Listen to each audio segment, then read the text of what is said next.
नमस्कार दोस्तों, आज हम बात करेंगे टिकटॉक जैसी बड़ी बड़ी कंपनियों के बारे में जो कि भारत सरकार के द्वारा एक अच्छी कदम उठाया गया है इन सारी 59 चाइनीज ऐप को बंद करके।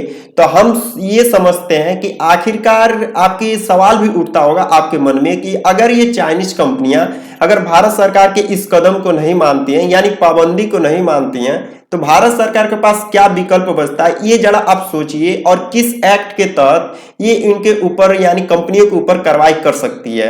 हम सभी इस वीडियो में A to Z जानेंगे कि कौन सा एक्ट लगाकर भारत सरकार इनके ऊपर पाबंदी को मानने की एकदम फोर्स करेगा, न माने तो डांट कर मारेगा। तो हम सारी A to Z जानेंगे। तो हम आपको एडिशनल चीजें एक और बता दें कि अगर कोई आपको इंटरनेट यानी ऑनलाइन तरीके से अगर आपको कोई तंग करता है तो इस सिचुएशन में आपके पास कौन सी धारा बचती है और सजा कौन सा बचता है जो कि आप उसको दिलवा सकते हैं। और इसके बाद से आता है कि अगर आपकी कोई पहचान की चोरी कर लेता है, बाय द वे यानी ये हो गया आपका डेबिट कार्ड और आधार कार्ड और जैसे हो गया पासपोर्ट नंबर, अगर ये कोई चोरी कर लेता है, एक समझिए पहचान यानी आइडेंटिटी की अगर कोई आपकी चोरी करता है, उस सिचुएशन में आप कौन सी कानून लगा सकते हैं और आपके पास सजा कौन सा होता है जो कि आप सजा दिलवा सकते हैं। इसके बाद हम बात करते हैं तो हैकिंग की।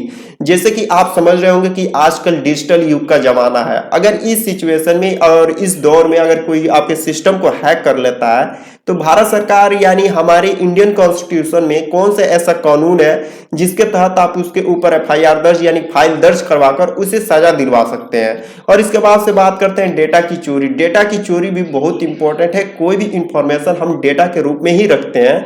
अगर इस सिचुएशन में आपको कोई चोरी कर लेता है तो आपके पास कौन सी कानून बचती है और सजा कौन सी बचती है, हम A to Z एक एक करके जानेंगे। तो चलिए इस वीडियो को शुरू करते हैं। मैं हूं दिलीप और आप सभी का हमारे चैनल पर बहुत बहुत स्वागत है। आप बहुत अच्छे रिस्पॉन्स दे रहे हैं। हम ऐसे ही वीडियो कंटेंट आपको देते रहेंगे और इंफॉर्मेशन पहुंचाते रहेंगे।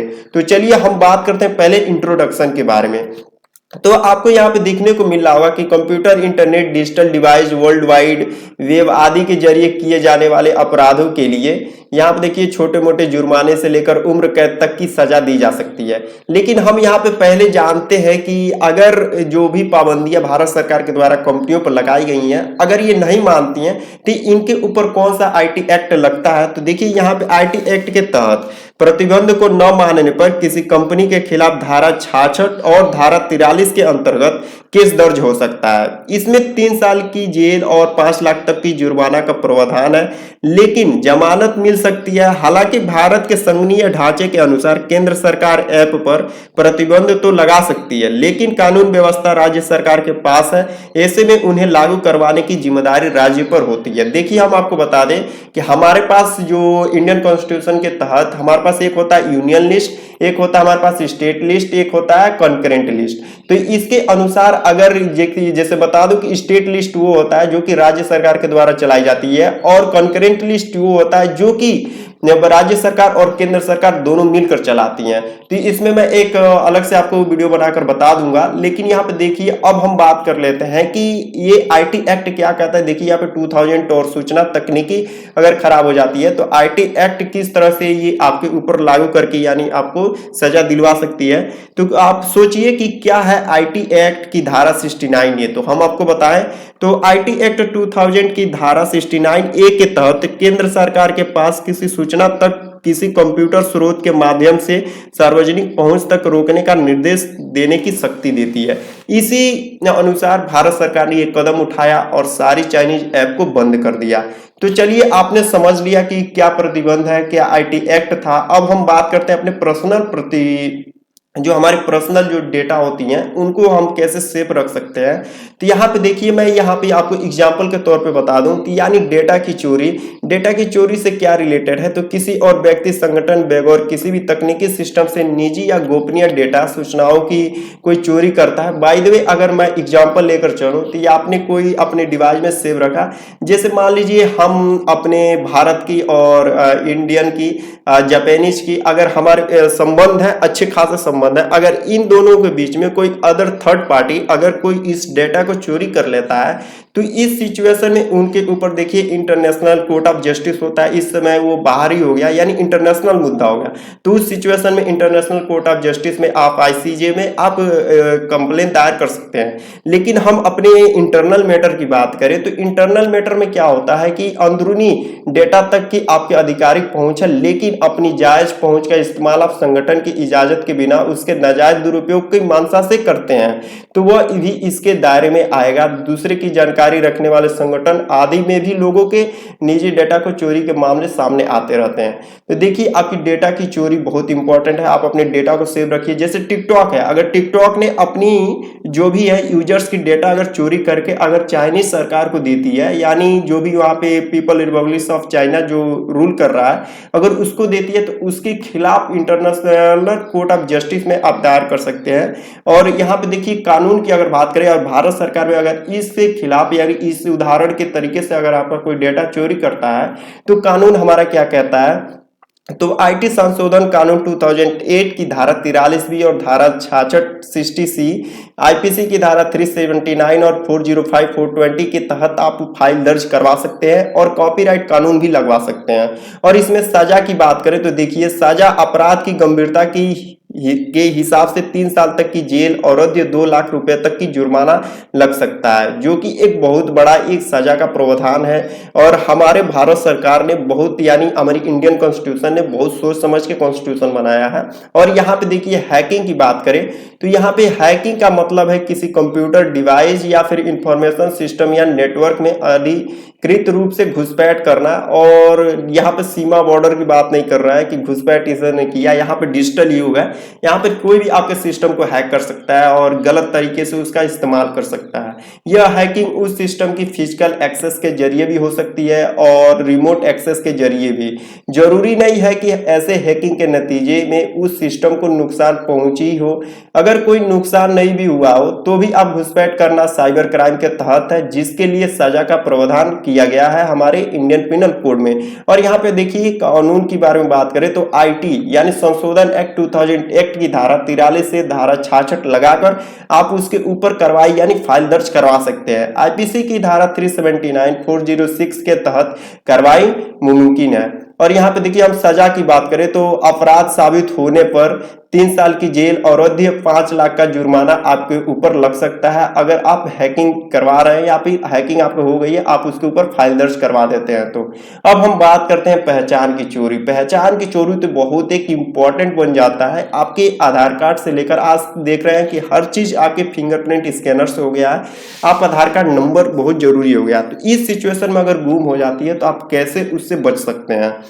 तो यहाँ पे देखिए जो आपको स्क्रीन पे देख रहा होगा कि किसी दूसरे शख्स की पहचान से जुड़े डेटा, गुप्त सूचना वगैरह का इस्तेमाल करना। मिसाल के तौर पर कुछ लोगों दूसरे के credit card number, passport number, Aadhaar number या फिर digital ID card, e commerce transaction password यानी जितने टाइप के होते हैं, इलेक्ट्रॉनिक सिग्नेचर हो गए, इन सभी का इस्तेमाल करते हुए शॉपिंग, धन की निकासी वगैरह कर लेते हैं। जब आप कोई और शख्स होने का आभास देते हुए कोई अपराध करते हैं या बेवजह फायदे उठाते हैं तो यह आइडेंटिटी थेफ्ट कहलाती है, यानी पहचान की चोरी कहलाती है। और ये देखिए हम आपको बता दें कि अगर ये पहचान कोई चोरी करता है इलीगल तरीके से तो इसके ऊपर हमारे कानून कौन से हैं। तो आईटी संशोधन एक्ट, हमने आपको आईटी एक्ट बताया 2000 बारे में, और यहाँ पे देखिए 2008 की धारा 4366C, आईपीसी की धारा 419 का इस्तेमाल मुमकिन है। और सजा की प्रावधान हमारे इंडियन पिनल कोड में है तो इसका 3 साल तक की जेल और 1 लाख का जुर्माना तक लग सकता है अगर ये किसी ने फाइल दर्ज करवाई तो। और यहाँ पे हम बात कर लेते हैं तंग करने से। यहाँ पे देखिए यार ये इंटरनेट का सबसे बड़ा सोर्स है। कोई भी एफबी हो गया, मैसेंजर हो गया, फिर किसी तरीके से कोई तंग करता है, उस सिचुएशन में भी आप फाइल दर्ज करवाकर उसके ऊपर केस चला सकते हैं और सजा भी दिलवा सकते हैं। तो देखिए सोशल नेटवर्किंग वेबसाइटें, ईमेल, चैट वगैरह के जरिए बच्चों या महिलाओं को तंग करने के मामले जब तक सामने आते रहे, डिजिटल जरिए से किसी का अश्लील या धमकाने वाले संदेश भेजना या किसी भी रूप से परेशान करना साइबर क्राइम के दायरे में आता है। किसी के खिलाफ दुर्भावना से अफवाह फैलाना जिसकी पूर्वोत्तर के लोगों के मामले में हुआ, नफरत फैलाना या बदनाम करना, ये सारी की सारी तंग करने के श्रेणी में आती है। और आपको बता दें कि कानून क्या कहता है हमारा। तो देखिए यहाँ पे आईटी संशोधन यानी कानून 2009 ये संशोधन करके बनाया गया है 2009 में। धारा 66A के तहत सजा 3 साल तक की जेल और जुर्माना भी लग सकता है। और एक और चीज मैं बता दूं आपको, चाइल्ड पोर्नोग्राफी के बारे में भी मैं आपको बता देता हूं। तो यहाँ पे देखिए कि आप चाइल्ड पोर्नोग्राफी में भी ऐसे ही कौन सी धाराएं लगती हैं, सजा आप बहुत अच्छे तरह से जानते होंगे। ऐसे मामले में कानून और भी ज्यादा कड़ा हो गया है और बच्चों के सेक्सुअल एक्ट में या नग्न दिखाते हुए इलेक्ट्रॉनिक फॉर्मेट में कोई चीज प्रकाशित करना या दूसरों को भेजना, इन सारी चीजों को हम समझ रहे होंगे कि आप चाइल्ड पोर्नोग्राफी बहुत अच्छे से समझ रहे होंगे। आप वीडियो पॉज करके पढ़ भी सकते हैं। मैं आपको कानून के बारे में बता दूं तो यहाँ पे देखिए कानून 2009 की धारा 67B, आईपीसी की धारा 292, 293, 294, 500, 506 और 509 के तहत आप उसके ऊपर फाइल दर्ज कार्रवाई कर सकते हैं। और इस सिचुएशन में सजा की हम बता दें तो देखिए यहाँ पे सजा पहले अपराध पर 5 साल की जेल और 10 लाख रुपए तक का जुर्माना, दूसरे अपराध पर 7 साल तक की जेल और 10 लाख तक की जुर्माना। ये एक बहुत बड़ा स्टेप है भारत सरकार के द्वारा।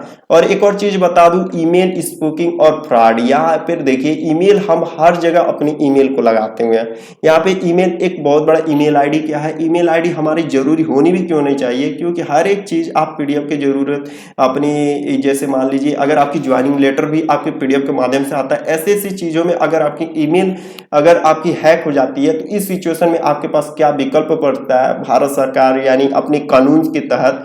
तो देखिए यहाँ पे किसी दूसरे शख्स के ईमेल पते का इस्तेमाल करते हुए गलत मकसद से दूसरे को ईमेल भेजना, या इसके तहत आता है हैकिंग, फिशिंग, स्पैम और वायरस स्पाईवेयर। ये सारी क्या होते हैं, देखिए वायरस स्पाईवेयर के बारे में जानना है तो आप गूगल कर लीजिएगा। फिलहाल मैं अगर बताऊं तो वीडियो लंबी हो जाएगी। फैलने के लिए इस तरह के फ्रॉड का इस्तेमाल ज्यादा होता है। इनका मकसद ईमेल पाने वाले को धोखा देकर उसकी गोपनीय जानकारियां हासिल कर लेता है। ऐसी जानकारियों में बैंक खाता number, credit card number, e commerce, मैंने आपको बताया कि आपके बहुत बड़े इंफॉर्मेशन की भी चोरी हो जाती है। जैसे ज्वाइनिंग लेटर के तहत अगर आप किसी नौकरी में अप्लाई करते हैं तो भी आपकी डाटा चोरी हो सकती है। और यहाँ पे देखिए कानून हमारा क्या कहता है, तो आईटी कानून 2000 की धारा 77B के तहत आईटी संशोधन कानून 2000 एक्ट की धारा 66D, आईपीसी की धारा 417, 419, 420 और 465 लगाकर इसके ऊपर फाइल दर्ज करवाई जा सकती है।